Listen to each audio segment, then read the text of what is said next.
Dunia ini bukanlah tempat tinggal kita. Tempat tinggal kita yang sebenarnya ada di dalam kerajaan sorga.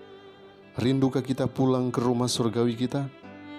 Mari kita nikmati kebenaran firman Tuhan dari seri Renungan Harian Pulang ke Rumah.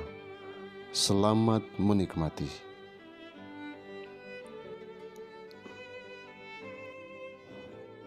Judul renungan kita hari ini ialah Ilmu Doa.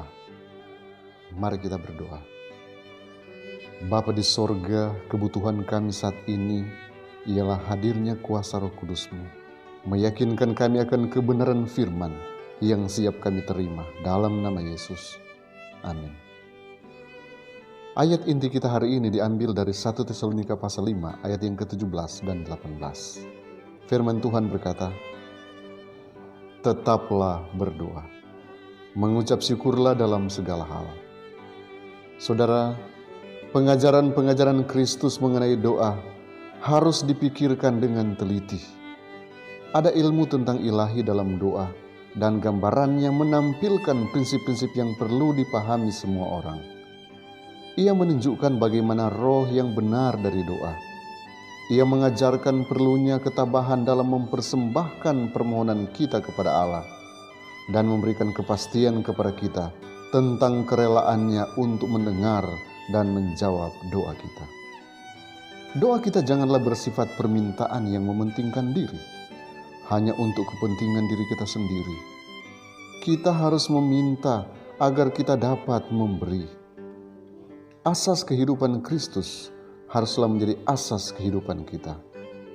Demi mereka, katanya, Aku menguduskan diriku bagi mereka, supaya mereka pun dikuduskan dalam kebenaran.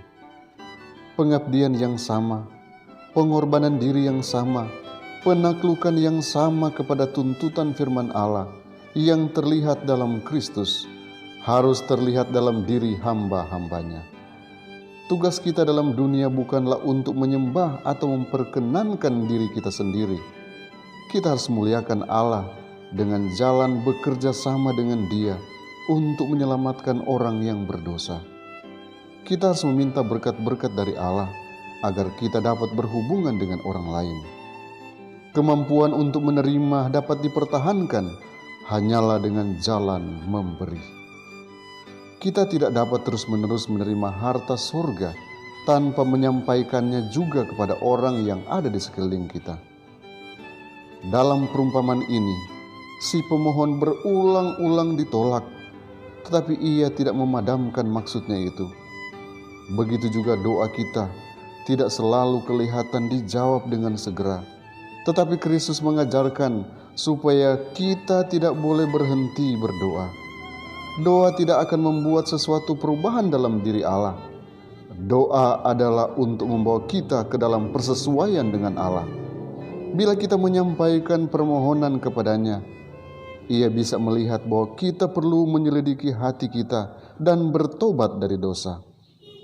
Oleh sebab itu, Ia membawa kita melalui ujian dan pencobaan.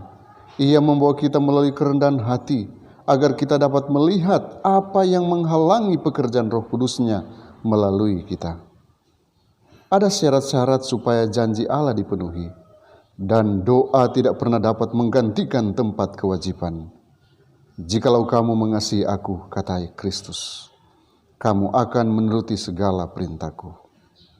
Barang siapa memegang perintahku dan melakukannya, dialah yang mengasihi aku. Dan barang siapa mengasihi aku, ia akan dikasihi oleh Bapa-Ku, dan aku pun akan mengasihi dia dan akan menyatakan diriku kepadanya. Orang yang menyampaikan permohonannya kepada Allah menuntut janji-janjinya, sedangkan mereka tidak menaati syarat-syaratnya, berarti menghina Tuhan. Mereka membawa nama Kristus sebagai otoritasnya untuk kegenapan janji itu. Tetapi mereka tidak melakukan perkara-perkara yang akan menunjukkan iman dalam Kristus dan cinta kepadanya. Seri Membina Keluarga Jilid 5, halaman 103 dan 104. Kiranya Tuhan memberkati kita hari ini. Mari kita berdoa. Kasih karunia-Mu dan damai sejahtera-Mu kami boleh alami, dan saat ini Tuhan, Kami boleh mendengarkan akan kebenaran firman-Mu. Biarlah kami akan semakin efektif dalam doa kami. Kami akan semakin giat berdoa dan menyampaikan semua permohonan-permohonan kami. Karena kami percaya bahwa Engkau siap mendengar dan menjawab sesuai kasih karunia-Mu. Oh Bapa di sorga, saat ini hamba berdoa untuk anak-anak Tuhan yang mendengarkan channel ini. Biarlah perlindungan sorga menjadi bagian mereka. Biarlah berkat-berkat surga menjadi bagian mereka. Oleh karena mereka akan terus melatih diri mereka untuk datang berdoa dan menyampaikan permohonan mereka, keluh kesah mereka hanya kepadamu. Dan Engkau akan sendengkan telingamu dan jawab sesuai kasih karuniamu. Kami datang berdoa untuk anak-anak Tuhan yang saat ini mungkin sedang dalam keadaan takut oleh karena virus corona. Oh Bapa di sorga, berikan kekuatan iman bagi mereka. Bahkan kami berdoa juga bila mereka saat ini mungkin sedang dalam kekurangan oleh karena dampak daripada virus corona ini. Tuhan, Engkau cukupkan kebutuhan hidup mereka. Engkau berkati mereka dan Engkau akan pagari mereka sehingga mereka terhindar dari COVID-19. Kasih karunia-Mu, damai sejahtera-Mu melimpah atas kami. Karena kami menyerahkan total hidup kami hanya dalam nama Yesus Tuhan dan Juru Selamat kami. Amin.